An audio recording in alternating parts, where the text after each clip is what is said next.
We've all been there. You're hungry, you're tired, you had a long day. Now you have to prepare a meal with what you've got in your kitchen. We are here in Sherwood Park, Alberta to take that challenge and go on a pantry raid in Tracy's kitchen. Hey, Salar, how are you? Great to see you again. Great to see you again. Welcome, I'm excited. Me too. Let's go on.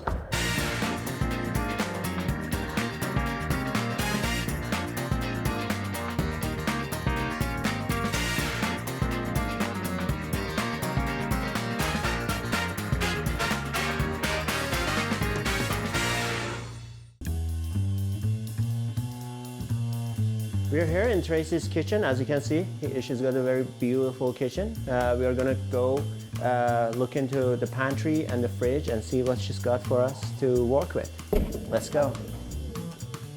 I just found the chicken. My biggest challenge would be cooking for one. It's just me and the dog and the cat, so I find that it's kind of a pain to cook just for me. I mean, I love to eat and I love to pair it with wine and then just sit down to a table of wine. Yeah, some green beans.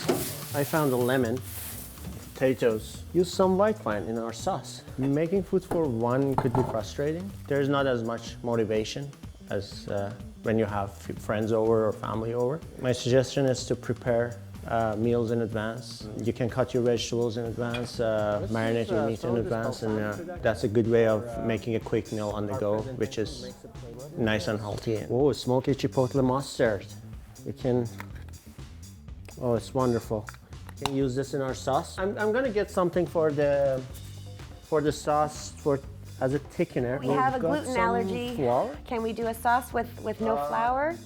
Yeah, let's, I see some cornstarch here. It's gluten friendly. Some staples I recommend for your pantry is pastas, rice, flour, sugar, obviously some cooking oil, and those stuff are very basic. And I've got this spaghetti squash too. Absolutely. I think we have enough to put together a meal. We're going to make a roasted chicken breast dish with beans, roasted carrots and potatoes with a mustard cream sauce. And we're also gonna have some spaghetti squash. The ingredients we have, we're gonna use lemon, green onions, heavy cream, smoky chipotle mustard, some shaved Parmesan cheese, thyme, a little bit of oregano, white wine, some grapeseed oil, a couple cloves of garlic, a little bit of cornstarch. We want to avoid gluten, so we're going to use cornstarch for thickening our sauce, and an onion, a to-go ingredient for every dish. We're good to go. We're good to go. Let's go. Let's go.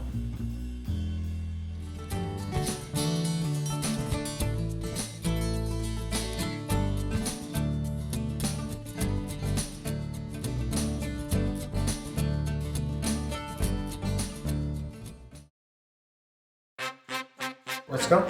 You're good.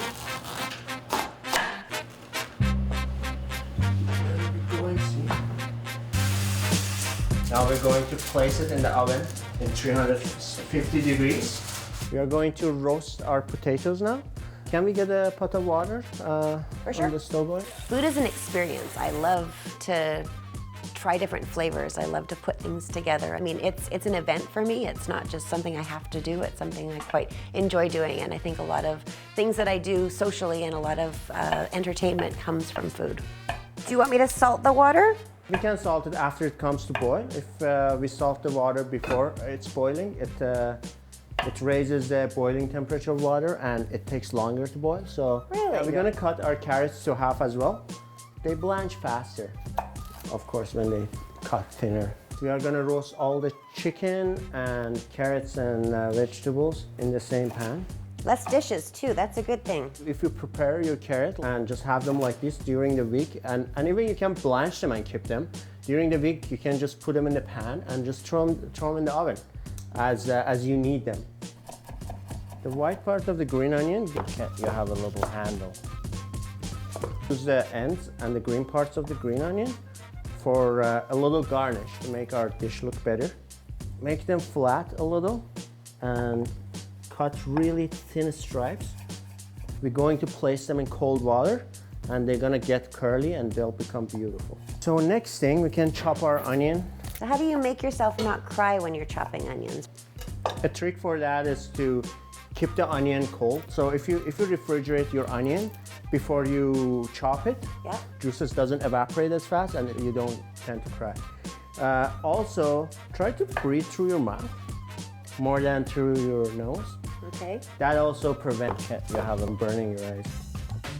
Again, we're going to season our chicken first with salt, pepper, oregano, a little bit of thyme. Add our potatoes. We're gonna boil that until it's soft outside. It's still not quite 100% cooked inside.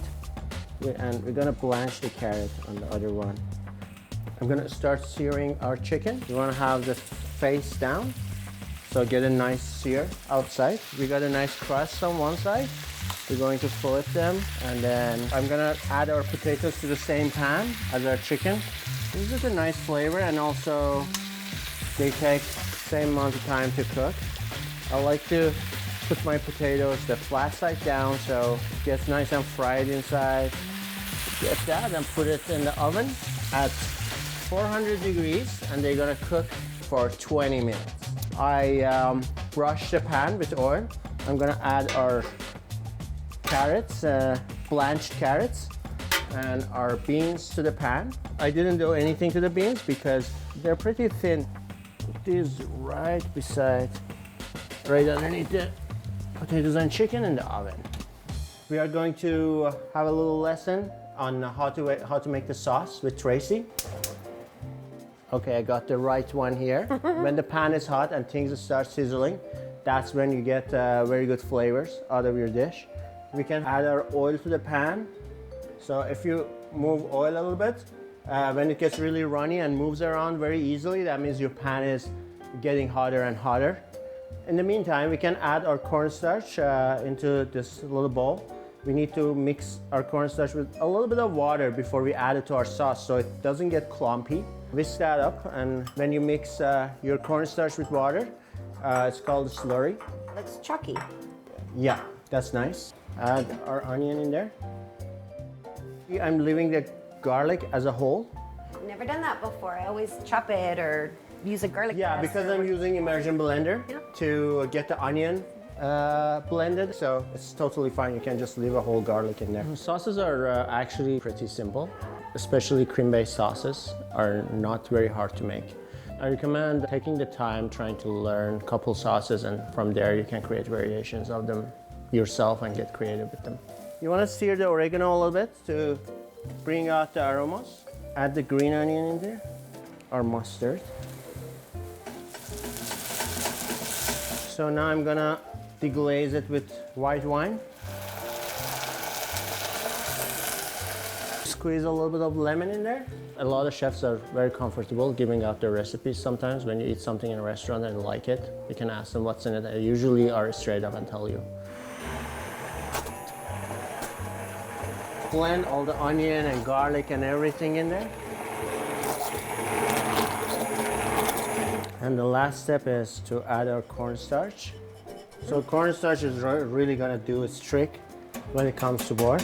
Okay.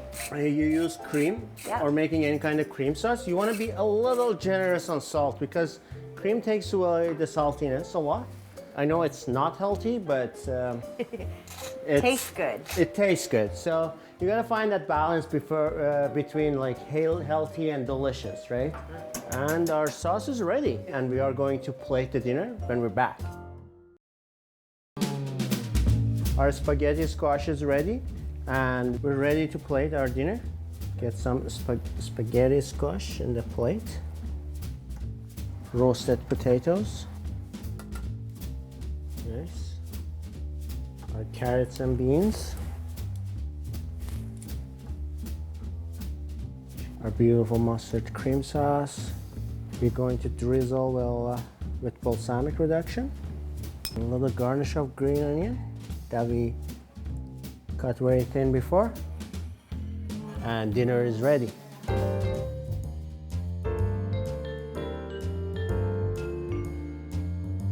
We have roasted vegetables and chicken with chipotle Dijon mustard lemon cream sauce. We are pairing with our beautiful Sauvignon Blanc because of the citrus and our sauce and our poultry and the cream. It's a fantastic pair. Bon appetit, everybody. Thank you. Cheers. Thank you, Salar. Cheers. Cheers.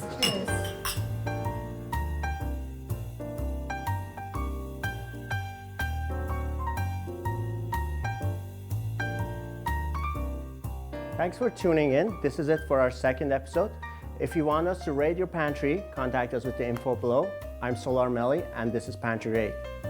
Next time. Cheers.